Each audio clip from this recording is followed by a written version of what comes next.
Okay. In looking at the critical thinking for in everyday life, the 9 strategies, I actually really like this because it goes along with what I'm doing for my research project, which is a self-study. And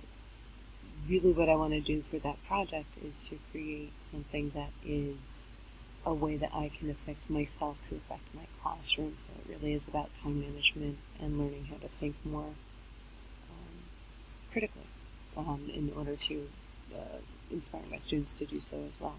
I wish that somebody would have done that for me when I was younger, but I'm 40 years old and still trying to figure that out, so it's going to be very helpful, I hope, for me and hopefully for my students. One of the things I immediately want to start doing is to have them, when I'm thinking about my lesson plans, consider the problem a day idea and what is it that I want to actually affect in my classroom, not just in terms of the curriculum, but in terms of whether it's classroom management or classroom atmosphere or environment or the overall feeling of self-efficacy within the classroom. The other thing that really goes along with that was the idea of focusing in on the intellectual standards, something that I can work on as like a week, to build into my lesson plans over the course of a week, whether it's clarity or precision or accuracy. And the ones I struggle with most being relevance and significance. Not that my content or my material isn't relevant or significant, but I will find myself going off track and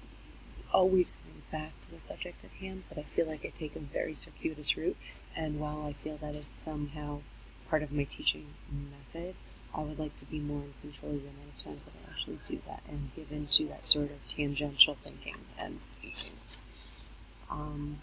The critical thinking strategies I feel like can also help my students in the way that they analyze characters, whether it's for my acting class or for my literature classes. So applying some of the ideas of how does the ego or defensiveness affect the character, and how is this like or unlike the way that we are in life, because a lot of the times the major meat of a story is based on either a regular character dealing with circumstances that put them into a defensive mode, or dealing with a character who is driven, especially in my 12th grade lit class, driven by ego, driven by hubris, driven by something that is inevitably going to be their downfall, and helping students connect that into finding their own flaws and being okay with identifying that they have flaws, more than just, oh, I have bad hair today, I think can be so rewarding for them and have long-lasting effects. Finally, also considering how the characters are influenced by other people is one of the ways. How are you influenced by other people? How do you feel like you influence other people? That's something I currently do with my character work, but I feel like having students then apply that back into themselves goes along with what strategies 7 and 8